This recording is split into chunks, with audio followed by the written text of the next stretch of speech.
थेट जाऊया पंतप्रधान नरेंद्र मोदी यांची मन की बात सुरू झाली आहे. सुनिए मेरे सवाल. ओलंपिक में इंडिविजुअल गोल्ड जीतने वाला पहला भारतीय कौन था? ओलंपिक के कौन से खेल में भारत ने अब तक सबसे ज्यादा मेडल जीते हैं? ओलंपिक में किस खिलाड़ी ने सबसे ज्यादा पदक जीते हैं?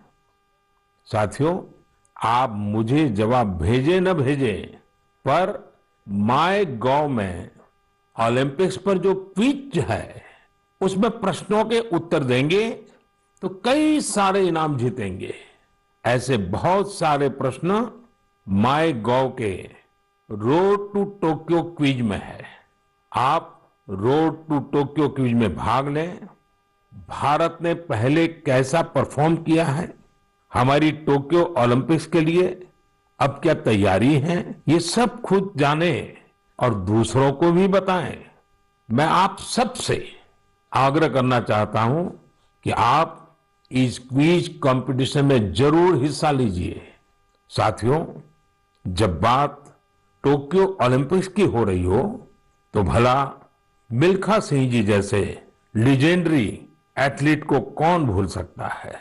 कुछ दिन पहले ही कोरोना ने उन्हें हमसे छीन लिया. जब वे अस्पताल में थे तो मुझे उनसे बात करने का अवसर मिला था. बात करते हुए मैंने उनसे आग्रह किया था.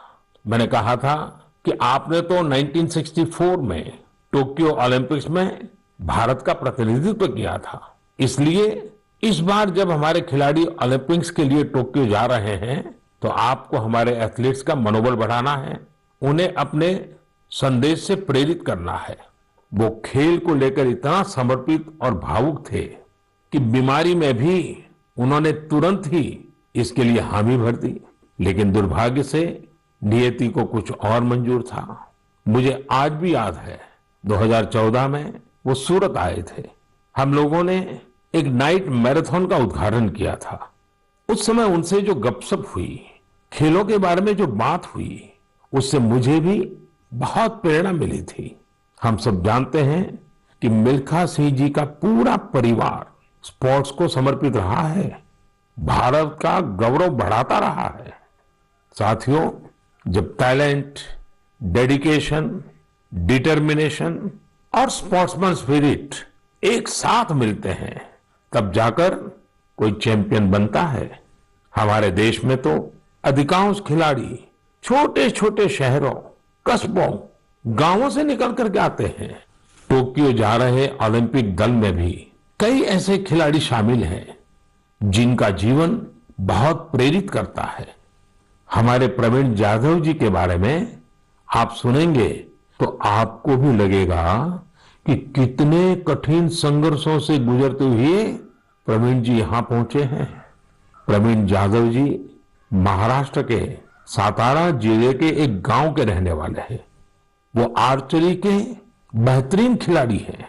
उनके माता पिता मजदूरी कर परिवार चलाते हैं और अब उनका बेटा अपना पहला ओलंपिक्स खेलने टोक्यो जा रहा है. ये सिर्फ उनके माता पिता ही नहीं, हम सभी के लिए कितने गौरव की बात है. ऐसे ही एक और खिलाड़ी हैं हमारी नेहा गोयल जी. नेहा टोक्यो जा रही महिला हॉकी टीम की सदस्य हैं. उनकी मां और बहनें साइकिल की फैक्ट्री में काम करके परिवार का खर्च जुटाती हैं. नेहा की तरह ही दीपिका कुमारी जी के जीवन का सफर भी उतार चढ़ाव भरा रहा है. दीपिका के पिता ऑटो रिक्शा चलाते हैं और उनकी मां नर्स हैं. और अब देखिए, दीपिका अब टोक्यो ओलंपिक्स में भारत की तरफ से एकमात्र महिला तीरंदाज है. कभी विश्व की नंबर 1 तीरंदाज रही दीपिका के साथ हम सबकी शुभकामना है. साथियों, जीवन में हम जहां भी पहुंचते हैं, जितनी भी ऊंचाई प्राप्त करते हैं, जमीन से ये जुड़ाव हमेशा हमें अपनी जड़ों से बांधे रखता है. संघर्ष के दिनों के बाद मिली सफलता का आनंद भी कुछ और ही होता है.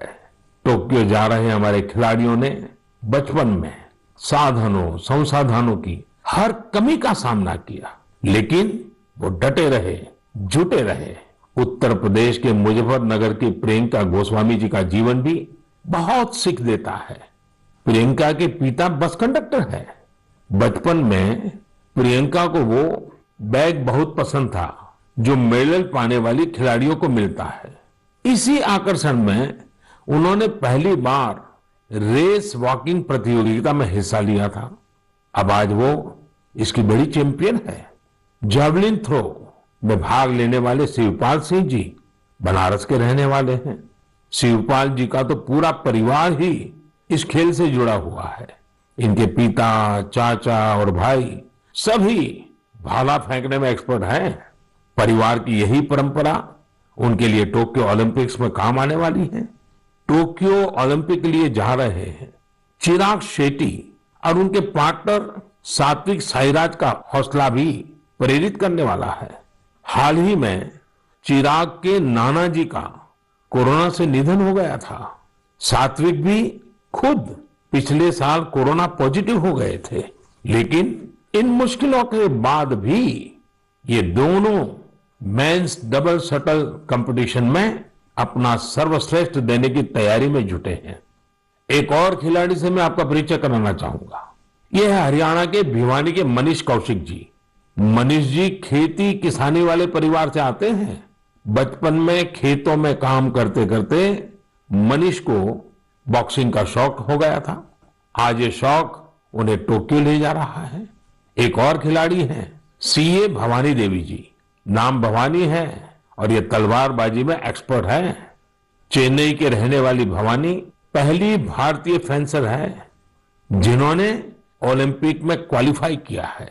मैं कहीं पढ़ रहा था कि भवानी जी की ट्रेनिंग जारी रहे, इसके लिए उनकी मां ने अपने गहने तक गिरवी रख दिए थे। साथियों, ऐसे तो अनगिनत नाम है, लेकिन मन की बात में मैं आज कुछ ही नामों का जिक्र कर पाया हूं। टोक्यो जा रहे हर खिलाड़ी का अपना संघर्ष रहा है, बरसों की मेहनत रही है। वो सिर्फ अपने लिए ही नहीं जा रहे, बल्कि देश के लिए जा रहे हैं। इन खिलाड़ियों को भारत का गौरव भी बढ़ाना है और लोगों का दिल भी जीतना है। और इसलिए मेरे देशवासियों, में आपको भी एक सलाह देना चाहता हूं। हमें जाने अनजाने में भी हमारे इन खिलाड़ियों पर दबाव नहीं बनाना है, बल्कि खुले मन से इनका साथ देना है। हर खिलाड़ी का उत्साह बढ़ाना है। सोशल मीडिया पर आप हैशटैग चीयर फॉर इंडिया के साथ अपने इन खिलाड़ियों को शुभकामनाएं दे सकते हैं। आप कुछ और भी इनोवेटिव करना चाहें तो वो भी जरूर करें। अगर आपको कोई ऐसा आइडिया आता है जो हमारे खिलाड़ियों के लिए देश को मिलकर करना चाहिए, तो वो आप मुझे जरूर भेजिएगा। हम सब मिलकर टोक्यो जाने वाले अपने खिलाड़ियों को सपोर्ट करेंगे। Cheer for India, cheer for India, cheer for India. मेरे प्यारे देशवासियों, कोरोना के खिलाफ हम देशवासियों की लड़ाई जारी है, लेकिन इस लड़ाई में हम सब साथ मिलकर कई असाधारण मुकाम भी हासिल कर रहे हैं। अभी कुछ दिन पहले ही हमारे देश ने एक अभूतपूर्व काम किया है। 21 जून को वैक्सीन अभियान के अगले चरण की शुरुआत हुई और उसी दिन देश ने 86 लाख से ज्यादा लोगों को मुफ्त वैक्सीन लगाने का रिकॉर्ड भी बना दिया। और वो भी एक दिन में। इतनी बड़ी संख्या में भारत सरकार की तरफ से मुफ्त वैक्सीनेशन, और वो भी एक दिन में, स्वाभाविक है इसकी चर्चा भी खूब हुई है। साथियों, एक साल पहले सबके सामने सवाल था कि वैक्सीन कब आएगी। आज हम एक दिन में लाखों लोगों को मेड इन इंडिया वैक्सीन मुफ्त में लगा रहे हैं, और यही तो नए भारत की ताकत है। साथियों, वैक्सीन की सेफ्टी देश के हर नागरिक को मिले, हमें लगातार प्रयास करते रहना है। कई जगहों पर वैक्सीन हेजिटेंसी को खत्म करने के लिए कई संगठन, सिविल सोसाइटी के लोग आगे आए हैं और सब मिलकर के बहुत अच्छा काम कर रहे हैं। चलिए हम भी आज एक गांव में चलते हैं और उन्हीं लोगों से बात करते हैं वैक्सीन के बारे में। मध्य प्रदेश के बैतूल जिले के डुलारिया गांव चलते हैं। हेलो। नमस्कार। नमस्ते जी। मेरा नाम राजेश हिरावे, ग्राम पंचायत डुलारिया, भीमपुर ब्लॉक। राजेश जी, मैंने फोन इसलिए किया कि मैं जानना चाहता था कि अभी आपके गांव में अब कोरोना की क्या स्थिति है। सर, यहाँ पे कोरोना की स्थिति तो अभी ऐसा कुछ नहीं है यहाँ। अभी लोग बीमार नहीं है। जी। गांव की जनसंख्या कितनी है, कितने लोग हैं गांव में? गांव में 462 पुरुष है और 332 महिलाएं। अच्छा राजेश जी, आपने वैक्सीन ले ली क्या? नहीं सर, अभी नहीं लिया। अरे क्यों नहीं लिया?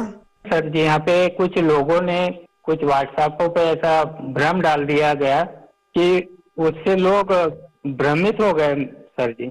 तो क्या आपके मन में भी डर है? जी सर, पूरे गांव में ऐसा भ्रम फैला दिया था सर। अरे रे रे, ये क्या बात की आपने।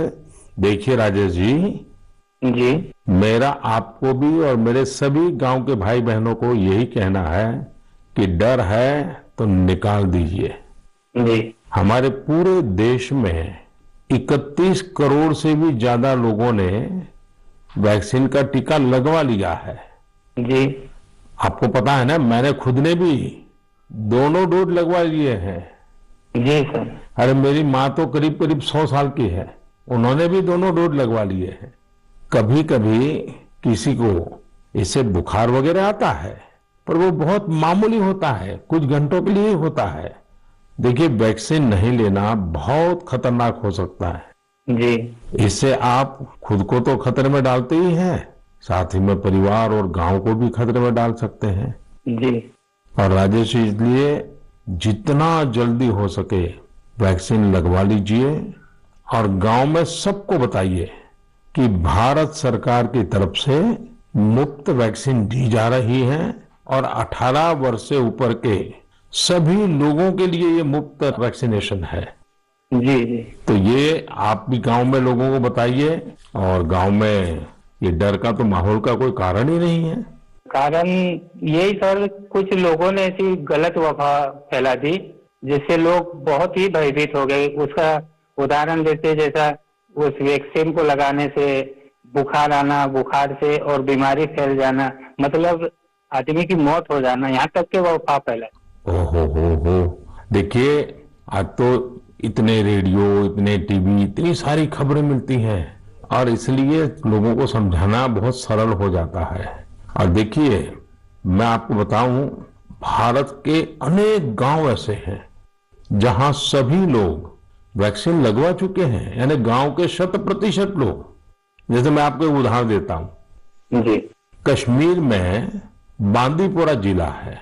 इस बांदीपुरा जिले में एक व्यवन गांव के लोगों ने मिलकर 100%, 100% वैक्सीन का लक्ष्य बनाया और उसे पूरा भी कर दिया। आज कश्मीर के इस गांव के 18 साल से ऊपर के सभी लोग टीका लगवा चुके हैं। नागालैंड के भी 3 गांवों के बारे में मुझे पता चला कि वहां भी सभी लोगों ने 100%, 100% टीका लगवा लिया है। जी जी राजेश जी, आपको भी अपने गांव, अपने आसपास के गांव में ये बात पहुंचानी चाहिए। और आप भी जैसे कहते हैं, ये भ्रम है, बस ये भ्रम ही है। जी जी तो भ्रम का जवाब यही है कि आपको खुद को टीका लिखा करके समझाना पड़ेगा सबको। करेंगे ना आप? जी सर। पक्का करेंगे? जी सर, जी सर। आपसे बात करने से मुझे ऐसा लगा कि मैं खुद भी टीका लगाऊंगा और लोगों को इसके बारे में आगे बढ़ाऊंगा। अच्छा, गांव में और भी कोई है जिनसे मैं बात कर सकता हूँ? जी है सर। कौन बात करेगा?